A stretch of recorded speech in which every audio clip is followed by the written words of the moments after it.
Gilad Shalit is an Israeli soldier who was captured on the 25th June 2006 by Hamas in a cross-border raid and has been held as a hostage at an unknown location in the Gaza Strip by Hamas since then. In July 2006, Hezbollah launched massive rocket attacks on Israeli citizens in northern Israel and conducted a cross-border abduction of 2 Israeli soldiers. These offensive actions sparked the month-long Second Lebanon War. Israel negotiated the return of the bodies of the 2 soldiers, but in exchange released Arab terrorists. At the end of 2008, Israel entered another conflict as their ceasefire with Hamas collapsed. Operation Cast Lead started as Israel retaliated to the Qassam rockets with an air strike against the Gaza Strip on December 27, 2008. The operation lasted 3 weeks and ended after Israel announced a unilateral ceasefire, although Qassam rocket fire into Israel has continued. Yesterday was Yom HaZikaron, a memorial day for those who have died defending the state of Israel. This day falls before Yom HaAtzmaut, Israel's Independence Day, to serve as a reminder for the hardship that goes into achieving independence and to recognize those who have died to reach this goal and further protect their country. Not only is Yom HaZikaron a day to remember the soldiers who have died fighting for Israel, but it also serves to commemorate those civilians who have lost their lives being in the midst of terrorist attacks. Because of the required military service in Israel, Yom HaZikaron is taken very seriously and is widely respected for the entire day. Shops and movie theaters are shut down, radio stations play programs about the different wars in Israel, and a siren rings twice during the day. At the moment of the siren, everyone immediately stops what they are doing and stands silently in respect for those who have died for Israel. Today is an important day, Yom HaAtzmaut. But how is Israel meaningful to you? Well, that's what I asked you to submit testimonials about, and here are all the ones that I got. So let's start with Danny Satlow from Naruzi. She says, "This winter break I went to Israel with my Hebrew high school. When the time for Mincha came, I decided to go to the kotel with a friend. When I got there, I started to pray, but then saw a guy with a t-shirt that said Palmer Softball. Palmer is my summer camp, Camp Ramon Palmer. I looked up and saw my friend Micah Feidler, who just became Hanefesh Reled a few weeks ago." So Nathan Kaplan from Metney says, "When walking to the kotel for the first time, you can assume you know what to expect. That picture-perfect stone wall on a sunny day with the Dome of the Rock in the background on a postcard. Well, on my 8th grade Israel trip, I was blindfolded before heading off to the kotel. It was my first time and I still thought of that picture-perfect image. I couldn't have been more wrong. It was the Kodak moment of a lifetime. My first time at the kotel, with the stones right in front of me, the singing and the dancing all around, I wasn't just at the kotel, I was at the heart of the Jewish people." Newly elected EPA Regional President Danielle Leopold says, "There's a moment when you're in Israel and all of a sudden it hits you. For days I couldn't believe it. We were actually staying on a real kibbutz. Did I really just ride a donkey?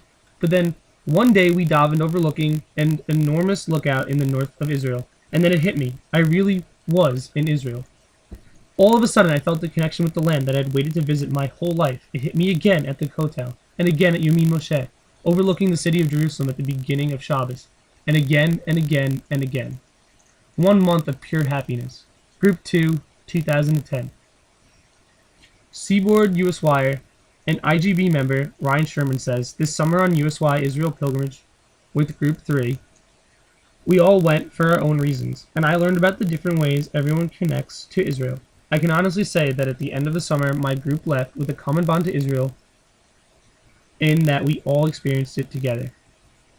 I actually was in his group, and the next person who submitted something for me, he was in my group as well, on pilgrimage this past summer. Far West USYer Nadav David says, "With the Yom HaZikaron ceremonies and tragic stories of sons, brothers, sisters, and fathers who have fallen for the Jewish nation fresh in my mind, Yom HaAtzmaut is a very exciting day. It's relieving and special to know that we are lucky enough and have worked hard enough as Jews to create a safe haven. And the day is all about enjoying Israel for all of its great qualities." EPA Molly Haas says, "We woke up at 5 o'clock in the morning and dreading the hike. But our guide promised us a surprise, so we hiked and hiked and hiked. It was extremely hot, but after an hour and a half of wandering through the desert, we found a small, natural, fresh waterfall.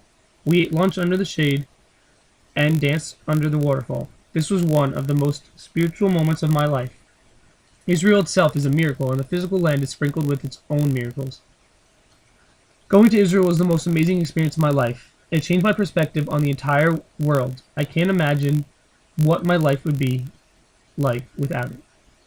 Jake Wasserman, EPA Regional Religious Education Vice President, talks about his desire to go to Israel, saying this: "With USY and Ramah, I feel like I am in the majority within a microcosm of a community, and I love it.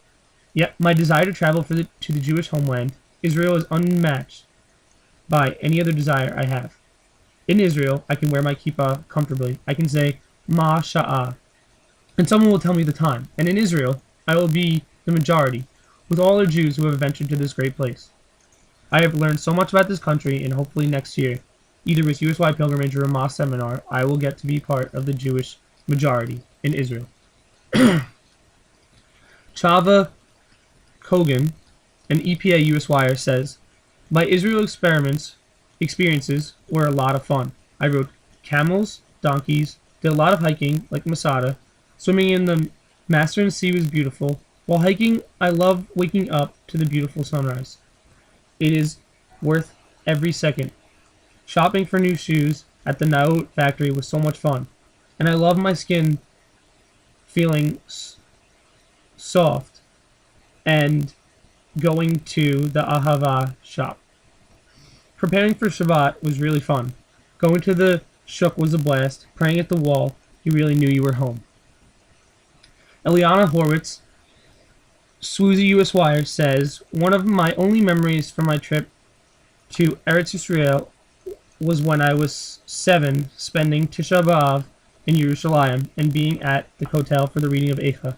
I vividly remember the emotion, sadness, and faith that filled the air, even though I did not realize what was being mourned. Ever since, I have yearned to be in Yerushalayim and Eretz Yisrael for every moment of both joy and of sorrow." So Jesse Ryan Nagelberg, Hagalil Regional Executive Committees / Israel Awareness Vice President, says, "This past February, I attended the Chachalutzim seminar in Israel with 11 other amazing USYers from around the country. One part of our trip included us visiting the town of Sderot, which has been ravaged with Qassam and Katyusha attacks from Gaza for years now. We toured the town and saw a collection of rockets that have landed in the city, as well as viewed bomb shelters shaped as gigantic snakes that have been placed in playgrounds and schools so that kids have protection. After that, we visited the shuk and the surrounding shops and asked the townspeople if they feared anything, and most of them answered that they were not afraid of anything. Then the citizens of Sderot, and all the people of Israel are so resilient and will never let anything take them down. Monday was a sad day where we remembered all those that died for the sake of Israel, but on Tuesday, today, we celebrate the amazing state that they have protected and show the world that we will never let anything happen to Israel." Terry McGuire, Koach Divisional Memcat Vice President and Metni USYer, says, "In traveling to Israel for the first time last year with Pilgrimage Group 6, I was super excited. I had just gotten through a tough week in Poland, and I wanted so badly to connect with the Jewish homeland. I was disappointed when I didn't feel that connection as soon as I stepped out to the Ben Gurion airport. However, it didn't take long for the magic to hit me. Having been a wheelnik the summer before, I was used to sleeping on long bus rides. But on the way from Tel Aviv to Jerusalem, I was shocked that although I was exhausted, I couldn't sleep. I was taken aback by the beauty of Israel, especially the Old City, and made a promise to myself. I would keep my eyes open every day when we traveled. I made it my goal to see every piece of beautiful Israel that... Sorry, give me a second. I made it my goal to see every piece of beauty Israel had to offer, and I was astounded by the sights of the Holy Land. I've realized, since being back to the States, that Israel truly is my home.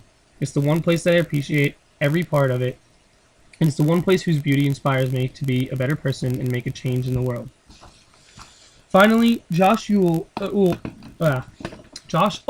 sorry, I can't speak today, Hagalil Regional President, talks about his excitement for going on pilgrimage this summer. He says, "This summer I will be in Eastern Europe, and Israel on USY's Eastern Europe-Israel pilgrimage. Although I haven't been to Israel yet, I feel a strong connection to my Jewish homeland. My obsession with Jewish a cappella and Israel music has helped me form a bond with the land so far away.